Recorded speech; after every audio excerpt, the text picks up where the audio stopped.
Thank you so much for that introduction, and I want to thank all of you for coming to this seminar, and especially for those that have already visited in your departments, for welcoming me so much and giving me a briefing of the work that you are doing.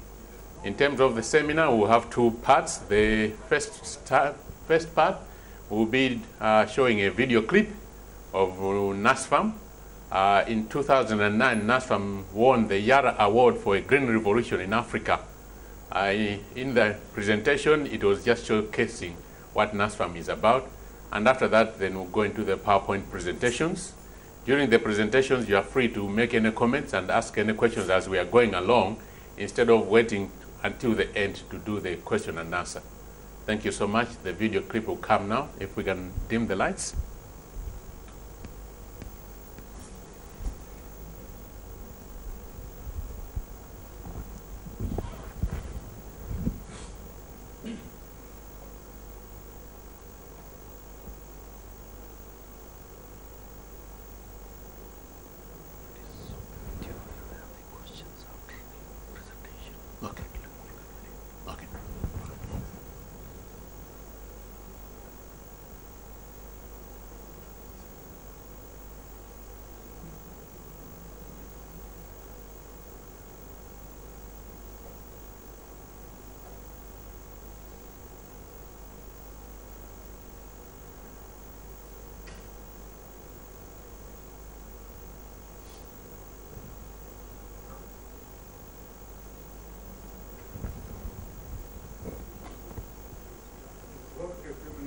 It did. The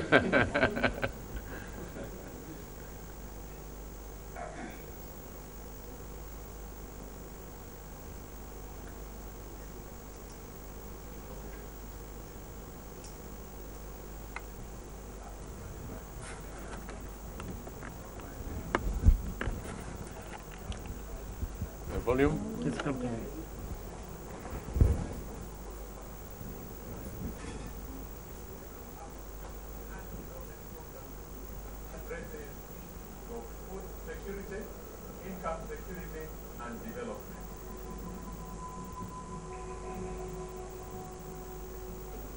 We teach the smallholder farmers to know that farming is a business, not doing farming as a cattle, but it's a business.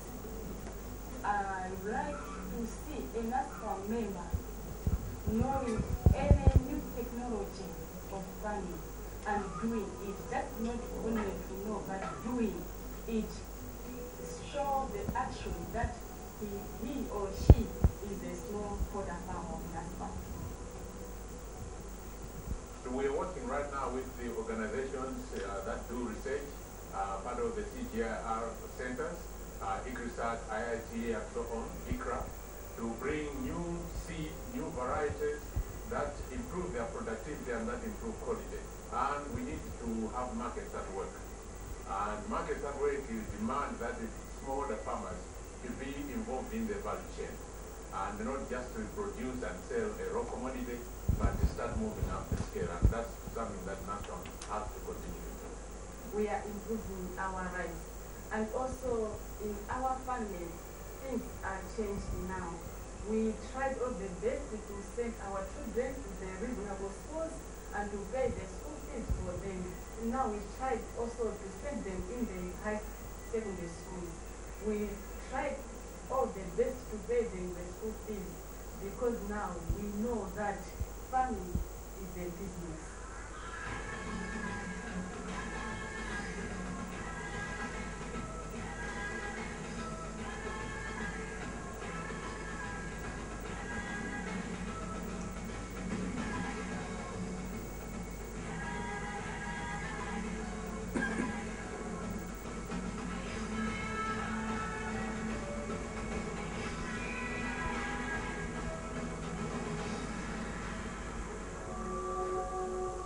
Is not a research organization.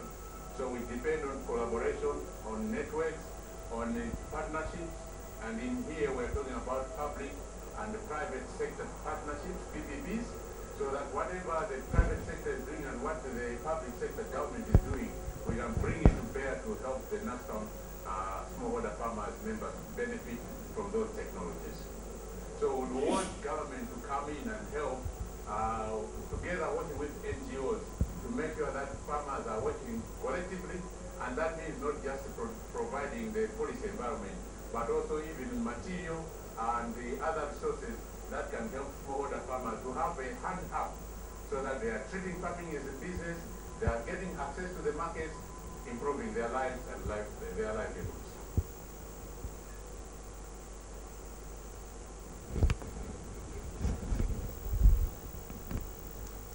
The Boy Scout motto used to be the future.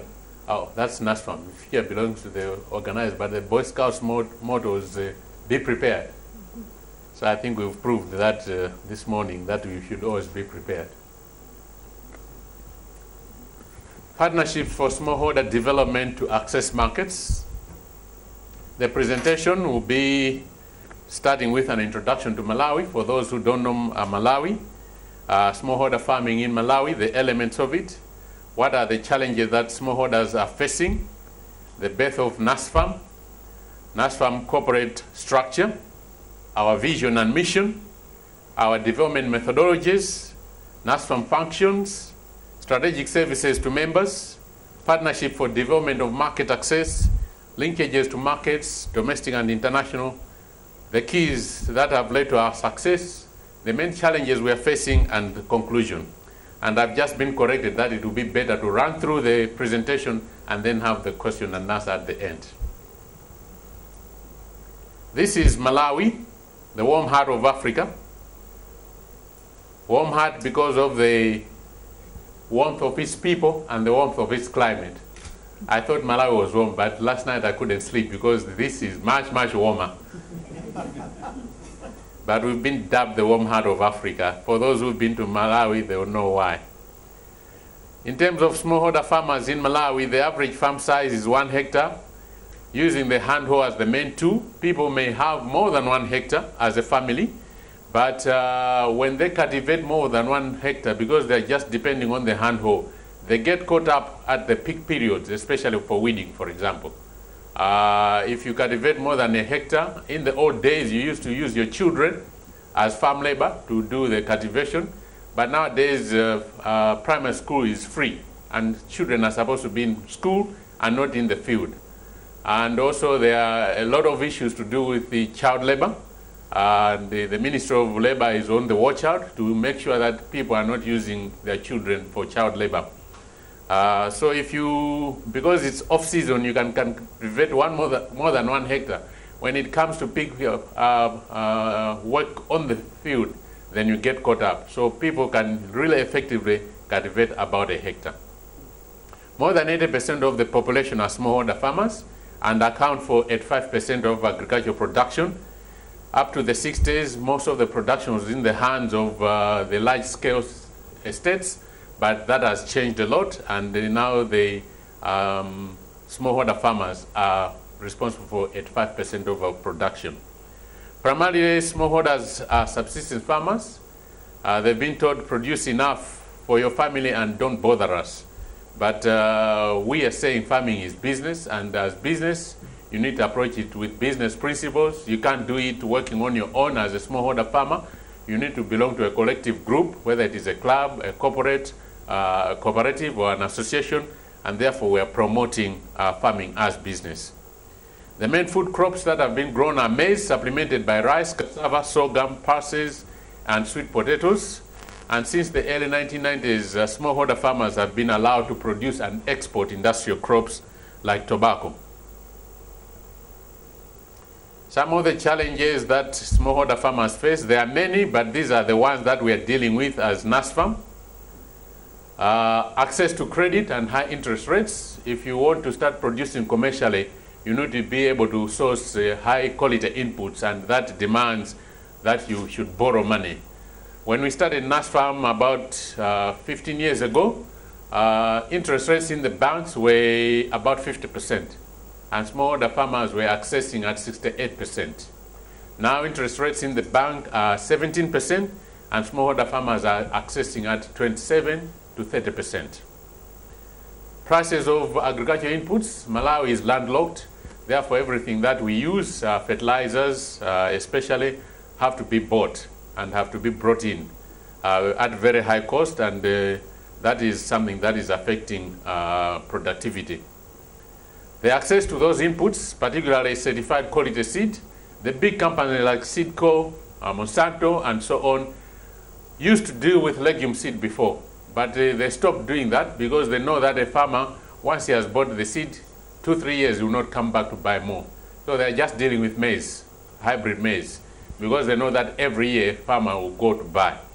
So it has now been left with the smallholder sector to be multiplying and getting certified quality seed to the farmers. You can't walk into a shop now and buy legume seed. It is very, very highly demanded, and it is very hard to come by. Weak bargaining power and low product prices, smallholder farmers, when they work on their own, do not have any bargaining power. If they work collectively as a group, they can be able to get discounts, they can be able to get deliveries, they can be able to access credit and pay later on at marketing time. But if smallholders are working on their own, they can't have access to all that. Access to markets. A lot of times NGOs work to help farmers with the food security. After working 1 or 2 years, they find that they've produced so much, and now they have to start looking for markets. What we are insisting on is now that if we are treating farming as business, first you have to find out where the markets are, what are the qualities, what are the quantities that they're demanding, and then go back and produce for the market. Insufficient access to technology, equipment, and knowledge. Our research stations, our colleges have produced a lot of technology that can help increase productivity, increase quality of smallholder farmers. But there's a huge divide between that technology and the farmer. The institutions that should be working, for example, the research, extension systems, which is the next point, have fallen by the wayside. In Malawi, we've depended for a long, long time on government extension system. And because of various reasons, that is not working, and the NGOs are now forced to do their own extension. And lastly, but not least, lack of a voice to defend smallholder political and economic interests. A lot of times, policies are brought up that are supposed to benefit smallholder farmers, but without consulting them. When you can mobilize and collectively work, then the institutions like government, private sector, and so on see that there's a voice for smallholder farmers, and they are willing to consult before they come up with any policy. NASFAM was born out of the need and greater recognition that smallholder situation and challenges lied in working in organized groups. The farmers chose to work in associations after being challenged that their future lies in being organized. NASFAM currently has 14 association management centers with 44 now viable associations and 108,000 individual farmers. It is the largest smallholder farmer organization in Malawi. We are organized as a farmer-directed business system where farmers promote and market cash and food crops such as chilies, groundnuts, tobacco, cotton, rice, soya, and beans. This is our corporate structure. NASFAM Corporate, which I head, and I report to the board of NASFAM, which are smallholder farmers. We look after the system coherence to make sure that the finance, IT, HR, administration, association management, and governance are in place. And for us to develop and manage programs on the ground, we've got NASFAM Commercial, which is separately registered as a for-profit company. It does the input and output marketing. And we've got NASFAM Development, which is registered as an NGO. It does the development work. Our vision is to be the leading smallholder-owned business and development organization in Malawi, promoting farming as business, producing economic and social benefits for our members, their communities, and the country. And our mission is that we exist to improve the lives of smallholder farmers through a sustainable network that we have of smallholder-owned business organizations. We develop the commercial capacity of our members, deliver programs that enhance their productivity. Our developmental methodologies, starting with the first one there, we work with motivated farmers. Sometimes people challenge us and say, when are you going to reach 1 million smallholder farmers? And in our policy of development is that we work with motivated farmers. We've done a lot of studies in other districts. You find that nowadays more and more farmers are just sitting around waiting for government or an NGO to come with handouts. We don't work with people like that. We work with people who recognize they've got a problem, they can do something about it, but they need a little bit of help. And those are the ones we work with. We build the capacity of our members, first of all, to build coherent organizations in terms of institutional development, and then we help them to produce a crop so that they can coalesce around a major crop. After that, then they can do other programs. We promote farming as a business. We develop linkages with service providers because we can't provide all the services. Like it said in the video clip, we are not a research organization, so we depend on ICRISAT and others to do the research that is relevant to the smallholder farmers, and we carry that. We make sure that there's physical management and control. We've got an internal audit system that audits the associations, but we also as NASFAM, because we use donor support, are audited by an international organization so that our books seem to be clean, and we're using the donor support in the way that it is supposed to be used. And we have on-site technical assistants. Each association has got 5-6 people that are directly employed by NASFAM, and another 5-6 people that are employed by the association, working together, providing technical assistance on the ground. I've spoken about the NASFAM functions. The commercial function, we do marketing of crops to the domestic, regional, and international markets, and we also assist our members in affordable farming inputs, such as certified seed, crop protection chemicals, and fertilizers. In terms of development function, this is our software to support the hardware of commercial functions. We build the capacity of our members to farm as business through crop production, business, and adult literacy training. If you want to treat farming as business, a lot of our farmers have got maybe 40% adult literacy because they only stopped at primary schools. For them to be able to understand what they're doing and they treat farming as business, we give them adult literacy training. We also provide community support for food security, gender, equality, and HIV and AIDS mitigation, as well as advocating for staff on behalf of our smallholders for policy changes. Services we provide to our members: governance and leadership of democratic institutions, capacity building in various areas, farm supply shops for the inputs, crop production and marketing for them to produce for the market, conservation agriculture to take care of climate change, food security to make sure that as long as we're producing a cash crop, they're also producing food crops.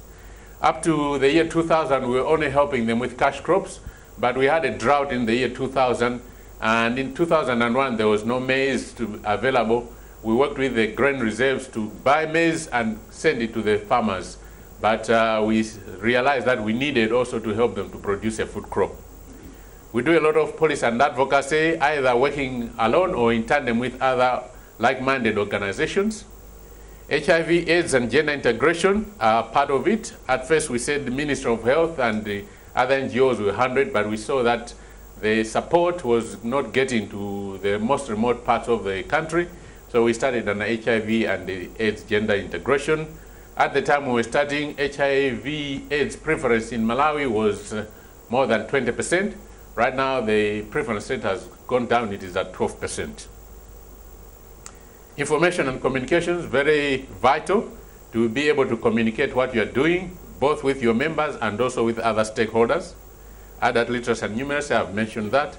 Rural infrastructure development, sometimes you find that access to markets, either input or output markets, is difficult because there's no road, no bridges, and so on. So we do work with other organizations to develop that infrastructure so that we can access our members and we can access the markets. We link to service providers because as NASFAM we can't provide all the services that we want.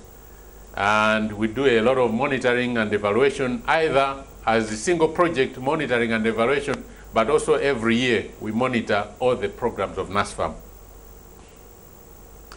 Partnership for development of market access. As smallholder farm organization, we do not possess all the technical competencies and strategies for overcoming smallholder challenges. Therefore, we work to establish and nurture partnerships that enhance the effectiveness of our organization. These partnerships and collaborations play a very critical role in enhancing synergies and improve program efficiency and effectiveness.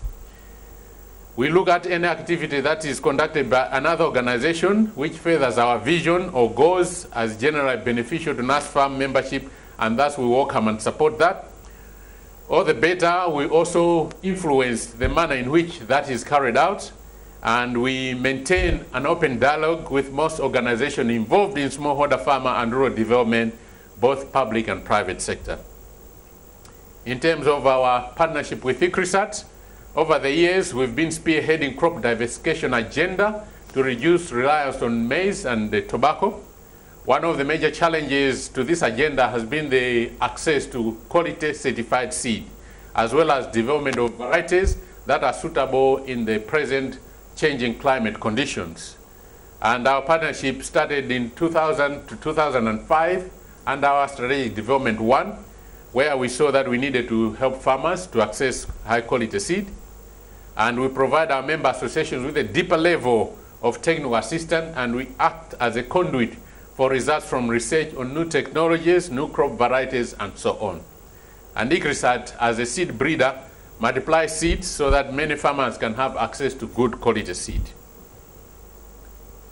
Development of short and medium-term crop varieties. In response to short season rainfall, ICRISAT has assisted NASFAM in partnership to develop short to medium duration groundnut and pigeon pea varieties. Historically, pigeon peas have been a southern region crop in Malawi. By developing new varieties, NASFAM has been able to introduce the crop with shorter season to the central region, where most of the population live. By growing these varieties, such as ISEPA 00557, farmers were able to still have a good harvest even when rainfall seasons were short. And in order to make this seed more widely available to farmers, NASFAM is running various seed multiplication programs that are designed on the basis of a revolving fund. Some of the projects that are active now, we've got Agra Soil Health Project. The aim of the project is to increase benefits of smallholder farmers from improved soil fertility through integration of pigeon peas, groundnuts, and conservation agriculture and maize production systems in Malawi, but also improve the nutrition of the farmers through the consumption of pigeon peas. Another one is the Rural Livelihoods Economic Enhancement Project, RLEAP. It is partly funded by IFAD. This project aims at increasing incomes of smallholder farmer families through enhancing their participation in groundnut value chains. Another one is the Egmont Project. It is an HIV/AIDS mitigation project aiming at reinforcing smallholder capability to respond to the impact of HIV and AIDS through on-farm and off-farm income generation locally and available nutrition security measures. And the Irish Aid Conservation Agriculture Project, whose overall objective is to promote selected principles of and practices of conservation agriculture among smallholder farmers in order to achieve sustainable agricultural production, thereby achieving sustainable food and cash crop production while reversing environmental degradation. In terms of linkages to markets, with our more than 100,000 smallholder farmers forming manageable, cohesive grassroots farmer groups for input and output marketing, we are bringing benefits of economies of scale, which are with the production of different crops which are sold to the domestic, regional, and international markets. We use the association centers as the key processing, collection, and marketing points. Associations are supported in terms of organizing transport to market. This is well established for areas where tobacco is grown. Domestically, we focus on comparative advantage, where NASFAM links farmers to service providers. And in terms of international markets, we are accessing the fair trade system, working with Twin and Twin Trading, who play a key role in buying groundnuts from NASFAM for retailers in the UK, such as the Co-ops, Tesco, Sainsbury's, as well as the on-label Liberation, which I'll speak about later on. If you go to www.chooseliberation.com, you can read about the lives of the smallholder farmers, their groups, and the products that they're selling. Some of the products are those in the picture. moving the farmers up the value chain in terms of input supply, farm gate, trading, wholesale pricing, branding, and exports. We started shelling groundnuts. We started trading in groundnut that are shelled in 2001 after the improvements that were brought by NASFAM. We commenced exports to the region in 2003 and to fair trade markets in 2004 after the fair trade standards for groundnuts were established with help from ICRISAT. We have been exporting stock quality management, that is HPC, hand-picked selected nuts. And in conjunction with ICRISAT, we commissioned aflatoxin management activities in 2005. And in 2007, we acquired and managed an aflatoxin testing lab. At first, we were using the ELISA test. We've now started using different methods. In 2007, we developed a partnership with a private groundnut processor for roasted groundnuts. And in 2008, we installed electronic groundnut grading plant in Lilongwe. And in 2010, installed groundnut oil extraction plant in Lilongwe and commenced also seed multiplication to distribute certified seed. And that's a picture of a bag of certified seed on the right. We are part of the Malawi Seed Association. Through the help of ICRISAT helping us on the quality management and aflatoxin control, we are now able to do farmer nuts, super grade raw nuts. These are the only aflatoxin tested nuts that are found in Malawi. And on the right is Farmer's Pride, which is roasted and sorted nuts that we started in 2007. In terms of distribution and the campaign to markets and exports, we have our own fleet of distribution vans. We invested $1 million kwacha in the marketing campaign, and we own 3 retail outlets for branded products. We are exporting aflatoxin-free groundnuts to the UK through fair trade and also to the USA and RSA. In 2009, the breakthrough in groundnut exports to Caribbean islands. And in 2010, 2011, we formed AfriNut. This is a company that is partly owned by NASFAM and one local organization and 3 international organizations, where we'll be advanced processing blanched nuts and also groundnut paste for export of processed nuts, for supplying to Value Nutrition, which are making ready-to-use therapeutic foods, and also this year we're going to be doing peanut butter. We are part of the International Nut Producers Cooperative, which is, was established as a fair trade pioneering organization with Eco Exchange and Twin Trading. The chair comes from India. He's Mr. Tommy Matthews. He comes from Kerala. The shareholders are Malawi, Mozambique, Nicaragua, El Salvador, Bolivia, Peru, Brazil, and India. We've got a 42% stake in Liberation, and that stake was paid for by funds from Comic Relief. And that's the brand that we have, Liberation. Some of our other branded products are going into various UK retail. Harry is a comedian from the UK. He came to Malawi, learned what we were doing, liked it so much, wanted to help the farmers and said, I'm going to start a brand of products and all the profits are going to come back to help the smallholder farmers. So that's a various range of products that are being done under his brand name. What have been our keys to success? We work with those that are committed to improve their lives. We work only with motivated farmers. We do careful research before we do any geographic expansion, and we only work in areas that have got strong economic and human potential. Every time there's a new Minister of Agriculture, the first question he asks you when you go to pay a courtesy visit is, when are you coming to my district? We always reply that we will come when we find that there are motivated farmers in your district. We link to service providers rather than try to provide all the services. That has been the key of our success, and our partnership with ICRISAT bears testimony to that. In 2008 and 2009, we took first position at our agriculture fair, and we were number 2 in 2010 in terms of services delivered to smallholder farmers and also accessing markets. And in 2009, we won the Yara Award for a Green Revolution in Agriculture. That's the picture, the diploma and the green trophy. What are the main challenges that we face as an organization and as a country? The impact of climate change is being felt now more and more, not only variability from year to year, but also variability within the year. This year, typically in January, we had a 3-week drought, and 3 districts have written off the crop after replanting 3 times. That's a challenge that is very clear and present.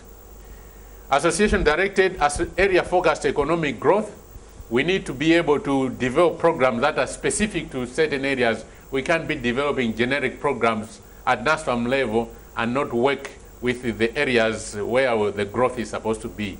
We need to be developing those. We need to have smallholder-led solutions to livelihood challenges. More and more in the past, research stations were developing research that was good for journals, but not very applicable for smallholder farmers. I'm glad to say that nowadays, more and more, they are going to the smallholder farmer, finding the challenges, finding ways of addressing those, and they are being specific of how those are going to be addressed. Market and business development linkages, we do farming as business because we are doing development that makes good business sense.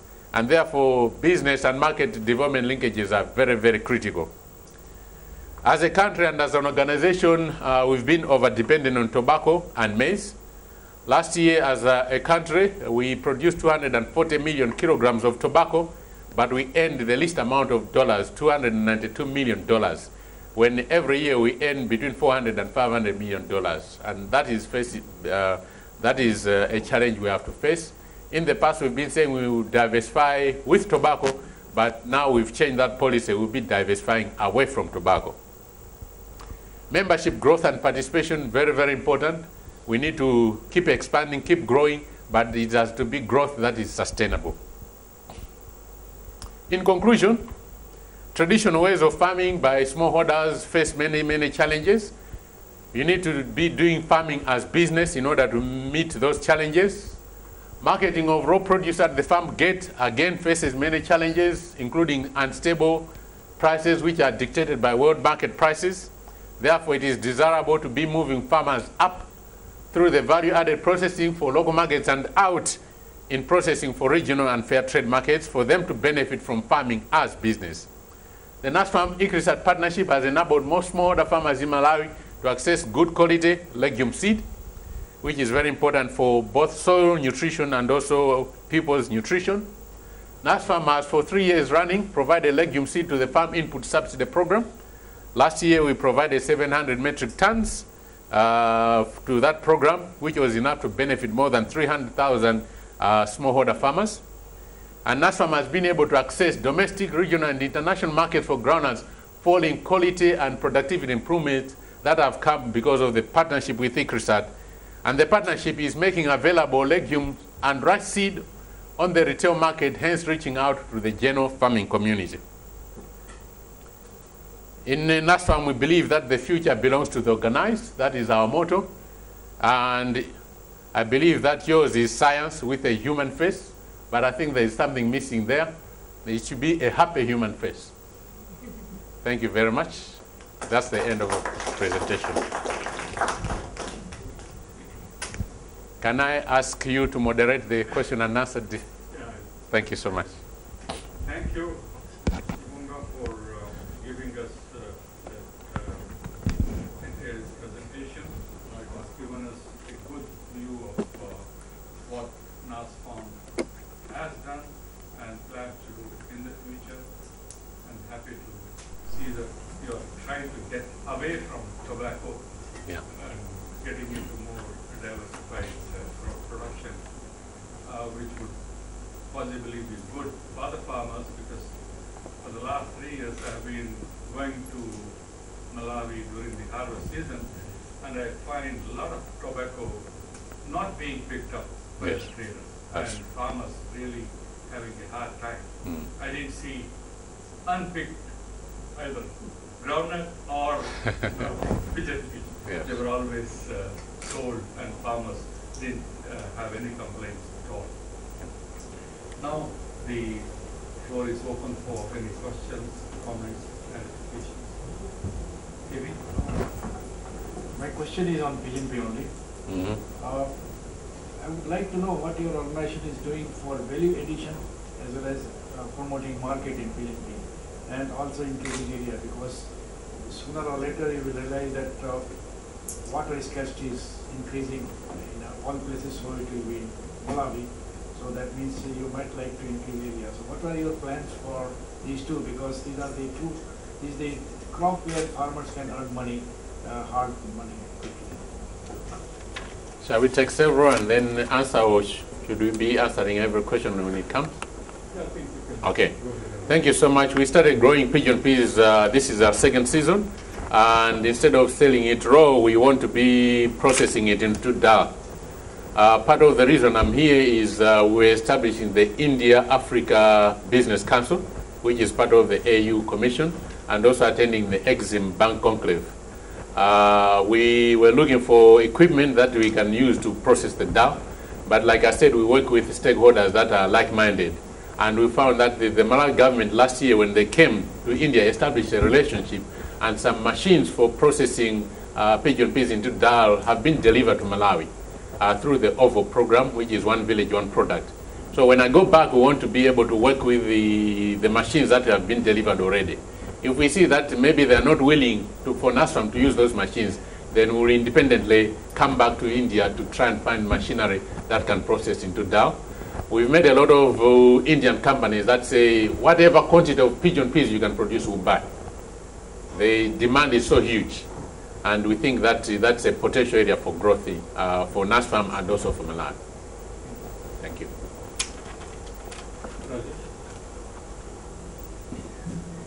NASFAM is a very good example of organizing smallholder farmers under one umbrella. Now, and that's the reason it's important to understand the reasons for its success. Because one successful example of such organization for smallholders, there are many examples of failure.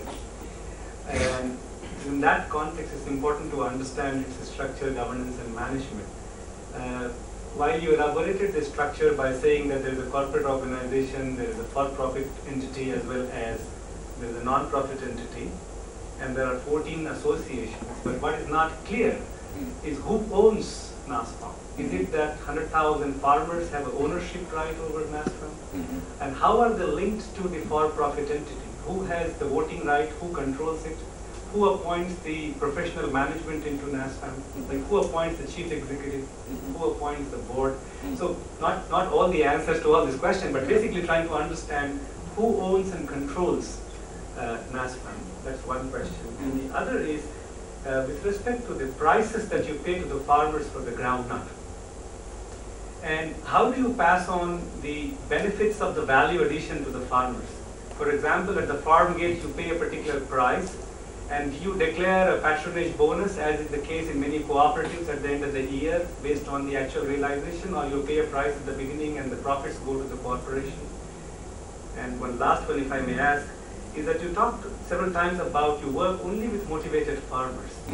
Now the question is, and you also say that you work with smallholder farmers. Now if you're working with smallholder farmers, most of the time they face lots of challenges in terms of land holding, many input facilities, etc.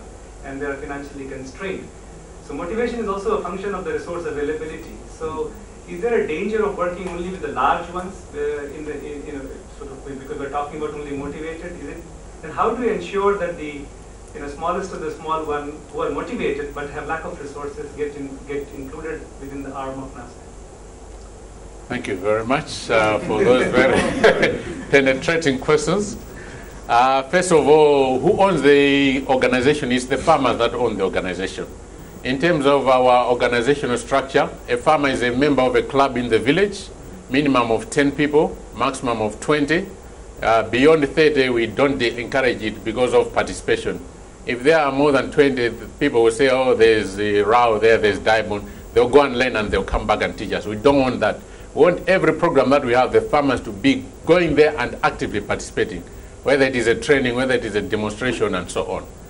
The clubs then form an action group called a group action committee, 5 to 10 of them. Each club has got a representative on the committee of that action group. Several action groups then in the area form the association. And each action group is represented on the association committee. Then the associations are affiliated to NASFAM as an organization.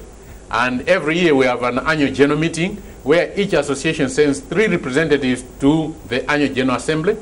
That's where we look at our constitution, our programs, our work plans, our budgets, the audited accounts, and so on. And more importantly, there's elections for the board. I report to a board of 8 farmers that have risen from a club all the way. And they have a 2-year stay on the board, which can be renewed once. So if they are doing good job, they can stay for 4 years. The lady in the picture was our board chair until last year, when she had done her 4 years, and therefore they elected another board chair. And I report to her. So the associations own NASFAM as an organization. And for us to deliver the program, then we have the commercial subsidiary and the development subsidiary. And I think that's one of the challenges we've been able to face of our sustainability. A lot of cooperatives that started a long time ago have gone down because of poor governance and also abuse of resources. But because of the governance system that we have and the fact that each association is audited internally, and also NASFAM as an organization is audited by KPMG, which is an international auditing firm, we have made sure that NASFAM doesn't go the same route as these other organizations. In terms of prices paid to farmers, every year before NASFAM was born, government used to announce a price. And they were doing the marketing through Agriculture Development and Marketing Corporation, ADMAC. And everybody would wait for that price to be announced and then start the trading. When NASFAM came on board, because NASFAM has been able to make sure that the farmers are not being cheated with the tricked scales, they are not being cheated on the price and so on, everybody now waits for NASFAM to announce a price, and then they maybe add 1 more kwacha, 2 more kwachas to make sure they buy the quantities they want and then come out of the market, and NASFAM is remaining with the rest of the market. So government over the past 5 years now has been consulting NASFAM as one of the organizations before they come up with a price for that year of any produce, whether NASFAM is growing it or not. Because they know we've got our ears on the ground, we know what is happening, and we've got our ears to the market, we know what is happening, we can give them the right advice. In 2009, we were having elections, and the government decided to get popular by announcing very, very high prices without consulting. And it was a disaster year. Basically, farmers could not sell because the prices that the government had announced were just too high. And it actually forced government to say that anybody who sells below these prices is going to be arrested. One organization that was selling cotton, or buying cotton, actually had to leave the country because they said we can't buy at those prices and we don't want to be arrested, so they went out of the country. The government learned from that. Now every year they are consulting to make sure the prices that they announce are reasonable. And in terms of paying back to the farmer, because NASFAM is doing value adding, it is able to give a better price than the market dictates to the farmer. And therefore we pay back some of that money to the farmer. Some of the money is reinvested. For example, the equipment I spoke about, the aflatoxin equipment, the processing equipment, we've bought it through the profits that we've made from the sales that we've been making. And then working with motivated farmers, it's a choice that we have to take. You can't cover each and every person. We believe that there are safety nets. Most of the NGOs are doing safety nets to try and help smallholder farmers that are not able to access the market. We believe that if we work with motivated farmers, they don't have to be very big. Like I said, most of our farmers are farming on less than a hectare of land. And roughly 60% of that land is used for cash crops, 40% for food crops. And as long as they know that we've got a problem, we can do something about it. But we need help in order to do that work. We help them, and we make sure that they are belonging to a club that we can work with, because we can't work with individual farmers. Thank you. Yeah, Dyborn, very good, and I think it's great that you've come here, because I think everybody here in ICRISAC needs to hear this story. Many of us have been to Malawi and seen it, so I hope everybody's hearing it firsthand. It's really helped them. I also have 3 questions for you. And kind of to follow up on Rajesh's last one on motivation, I'd be interested in how do you identify a motivated farmer? I think we all agree that working with someone that's motivated is the best way to get things is taken up and done. But what criteria do you use as NASFAM to identify that kind of a farmer? My second one is, clearly NASFAM is somewhat unique in Africa. I mean, it's been extremely successful over a long period of time, and it's evolved very well. How do you replicate that? Or can you replicate that in other countries in Africa? And could you replicate it outside of Africa, do you think? And what do you think it would take to do that? And the final one is, what do you still need from ICRISAT? You've been extremely successful. And clearly the partnership has been, I think, important in getting that going. But the question for us then is, what do you still need from us? What do you want that we can do best to help you as a service provider? Thank you very much. The identification of motivated farmers, at first it was NASFAM head office doing the identification through our development wing. We went out and we met farmers. We did surveys to find out the area. What have they been growing? Have they been successful? What are the challenges they've been facing? Why are those challenges? What have they done about it? Invariably, in the areas where you find that farmers are saying, oh, government promised to do this, or this NGO promised to do this, we are still waiting. We don't work in that area. For example, when I joined NASFAM in 1999, we went to Mwanza. It is a fruit growing area, and we wanted to see if we can go into fruit. They've been growing citrus fruits there that are getting smaller and smaller, more seeds in each. And there was a government project to try and get them to grow hybrid varieties with less fruit, less seeds inside, bigger fruit that they can then process into juices. But the farmers were not willing for 3 years to cut the old 50, 60-year-old trees to put in the new ones because they still wanted to depend on that. And we said, you are not ready to work yet. That's a typical example. Okay, now, because we've given that capacity to the associations and the clubs, we want to see growth that is organic from within the club. So in a village, typically, there might be 2,000 people. Only 1,000 members of that village belong to NASFAM.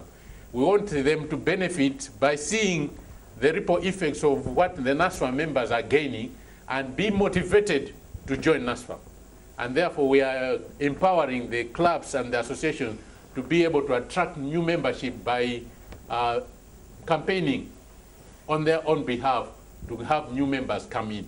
So it's now not being done from head office. Head office just gives the support for the campaigns that are being run for them to identify more motivated farmers.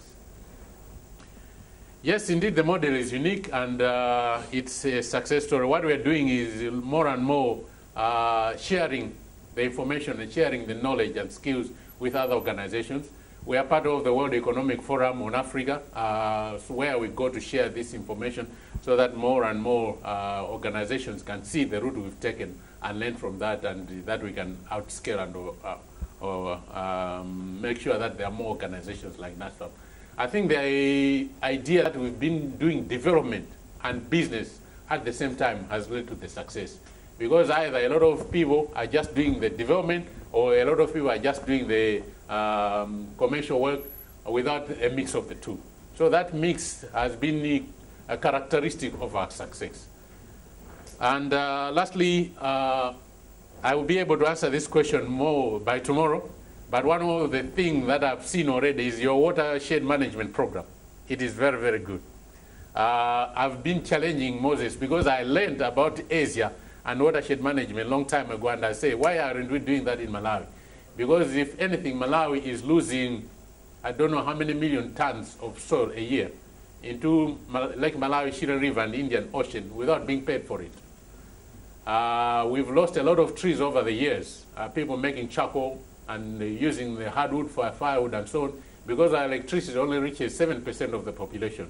And nowadays, blackouts are common. In the rainfall season, they say because of the situation of the river, the hydropower is not pumping enough.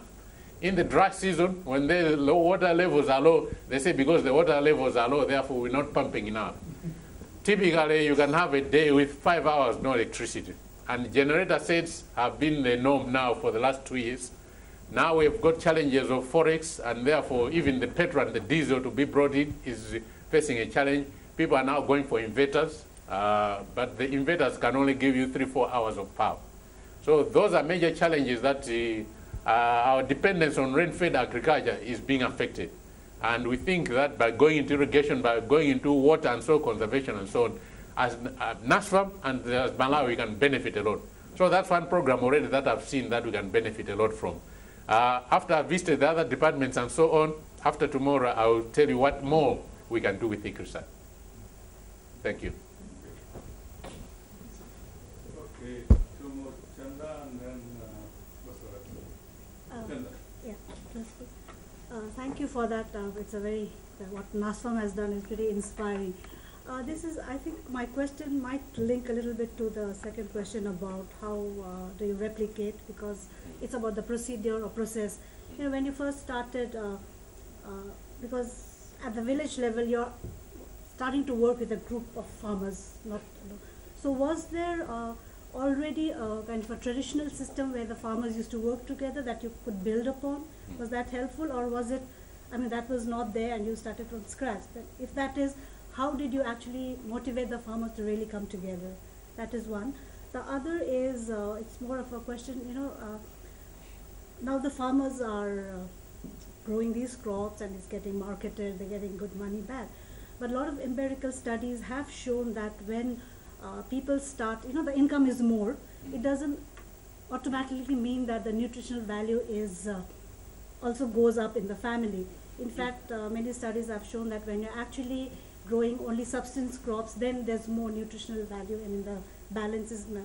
So has that, have you looked at that angle, because, or is it already there or not? Thank you. Thank you for those questions. The process of replication, and there were there traditional systems before. There were traditional systems, they were called clubs. They had been made by government for smallholder farmers to access credit. So those were already existing, but most of them were being disbanded.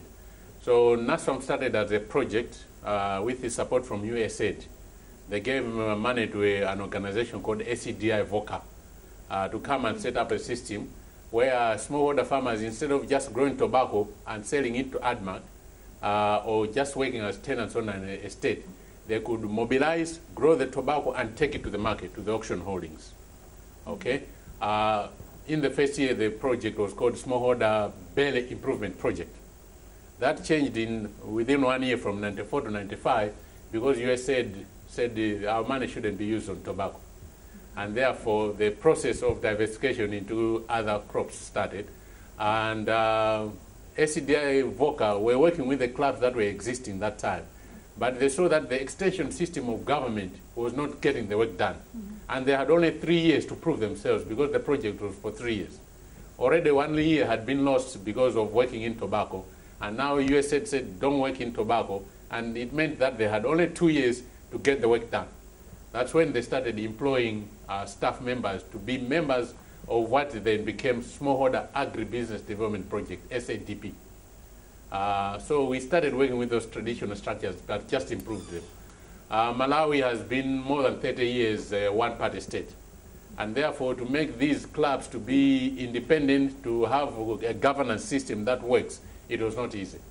Because you have to teach people about responsibility, about accountability, and so on.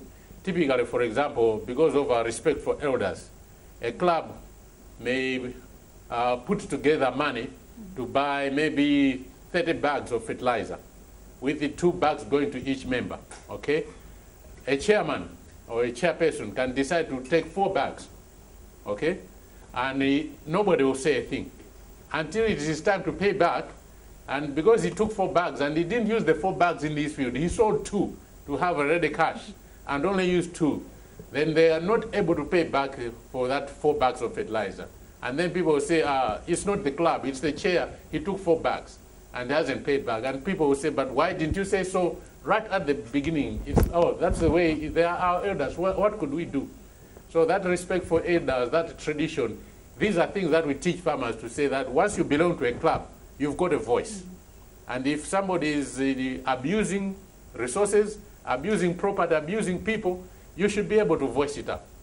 Okay?